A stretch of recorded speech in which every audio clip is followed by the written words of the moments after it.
We begin tonight with an investigation that confirms something that a lot of Americans have had a Scooby sense about for quite a while now. Since the political fight over healthcare has taken the recent turns that it has taken, it has seemed at times that while there was a fight going on about healthcare reform, there was not actually a debate going on. That sense started in the third week of July when Roy Blunt, the top Republican in the House for healthcare policy, announced that the Republicans would not be introducing any healthcare policy. That sense was furthered when strategy memos for right-wing protesters attending town hall meetings about healthcare gave specific instructions for how those protesters could interrupt those meetings, how they could try to rattle the members of Congress leading those meetings, how they could shout out and then sit down to derail the meeting, to try to get it off course, not to get a specific point across or to try to be persuasive in a debate.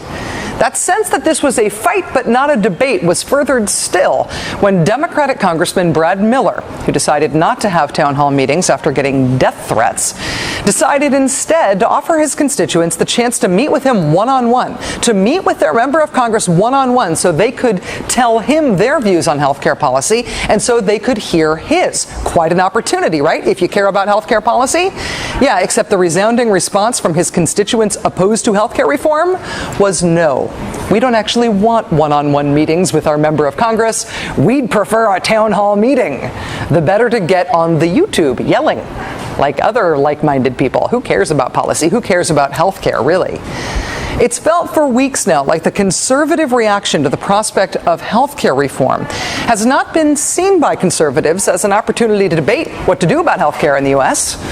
There is one side wanting to talk about that, but the other side, the conservative side, just wants the whole discussion to not happen at all. It's not a fight over how to fix the American healthcare system. It's people who want to fix the healthcare system versus people who don't even want this conversation to happen and who want to make sure that nothing happens to the current healthcare system. Today we have confirmation that what it has seemed like is exactly what it is. Greg Sargent at the website The Plumb Line uncovered details of a conference call that was held last week among some of the organizers of the town hall disruptions.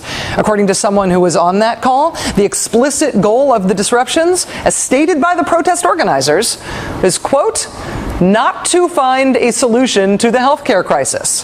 The moderator of the conference call, again, this is a conference call of the organizers of the town hall protests. The moderator of the call said, quote, the goal is not compromise, and any bill coming out this year would be a failure for us. Yet another organizer put it even more bluntly, saying, quote, we have an opportunity to realistically kill Obama's agenda. That conference call was brought to you by a group called the Tea Party Patriots. The Tea Party Patriots sounds like a pretty grassroots organization, right? Probably made up of just normal folks looking for a way to organize. Well, if you tootle over on over to the Tea Party Patriots website, you will see that the group bills itself as the, quote, official grassroots American movement. It's official. They say so. Scroll down to the bottom of the Tea Party Patriots website and you'll see their list of partners. Official grassroots partners, no doubt. Among them, an organization that's been popping up over and over and over again in connection to these town hall disruptions. It's a group called Freedomworks. Freedomworks has acknowledged that it is a national co-partner of the Tea Party Patriots. In fact, when the Tea Party Patriots organized a trip to Washington, D.C. last month, it was Freedomworks that provided them with prepared packets of information and who briefed them on a typical Capitol Hill visit. Last week, Freedomworks came out with an August recess action kit, directing people to town hall events and arming them with questions to ask. Recently, Freedomworks officials have been going on the TV machine to brag about, in their words, blowing up town hall events and calling on those who attend them to be, quote, aggressive. Freedomworks is a Washington, D.C. based advocacy group that is chaired by the former Republican House Majority Leader Dick Armey. In addition to being the head of Freedomworks, Mr. Armey is a senior policy advisor at a Washington, D.C. based lobbying firm called DLA Piper. Among DLA Piper's clients and former clients who just might be interested in what happens with healthcare reform, pharmaceutical maker Bristol Myers Squibb, who paid DLA Piper through the end of 2008. Medical device supplier SleepMed Incorporated, who also ended their arrangement with Piper just last year, healthcare provider Metropolitan Health Networks, and the pharmaceutical firm Medicines Company. Now, we mentioned Medicines Company on this program last week, and while they do acknowledge paying Dick Armey's legal firm for lobbying, they told us explicitly that the type of activities that Freedomworks is engaged in now, with the shutting down of the debate over healthcare by shutting down town hall meetings about healthcare, this group, the Medicines Company, says that that is not at all what they were paying for. So the question is, why are DLA Piper's clients relevant? There appears to be some pretty good evidence that when you pay Dick Armey's lobbying firm, DLA Piper, you get what Dick Armey's grassroots organization, Freedomworks, does. Take the American Council of Life Insurers, for example. According to government records, they hired DLA Piper in February of 2007. Within 6 months, they'd paid the lobbying firm $100,000. What else happened in that 6 months? You guessed it! Dick Armey's group, Freedomworks, grassroots, remember, began lobbying Congress to deregulate the life insurance industry.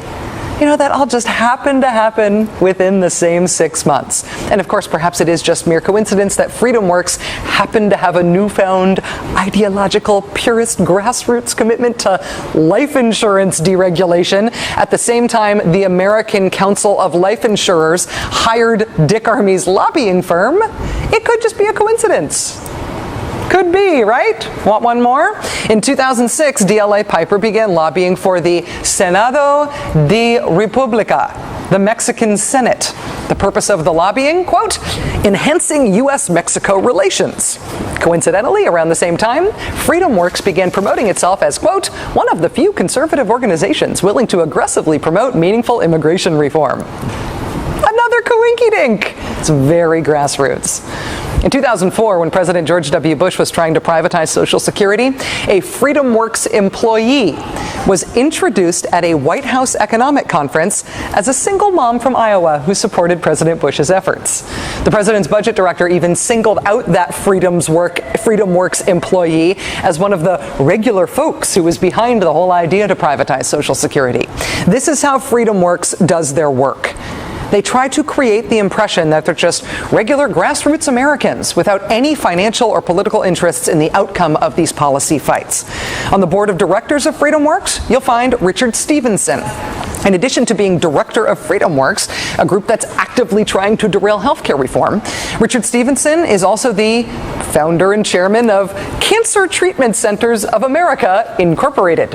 He's also president of International Capital and Management Company, which runs a hospital consulting company. Totally disinterested party, right? Then there's the president of Freedomworks, a gentleman named Matt Kibbe. Before joining Freedomworks, Mr. Kibbe was the former senior economist for the Republican National Committee. Before that, he was chief of staff of Republican Congressman Dan Miller of Florida. Republican officials and the health insurance industry and for-profit hospital consulting firms and for-profit cancer treatment centers and all of these other people have every right to participate in this debate. Of course they do. They have every right to go to these events and yell no and say that there's no reason to reform health care. They even have the right to scream at people who actually want to talk about the fact that there might be need to reform health care. That is their constitutional right. They are Americans like any of us. Nobody is suggesting that they can't participate in this debate in the way that they are. What is dishonest is to do it in a way that disguises who they are, that disguises their role in it, that disguises their financial role in it.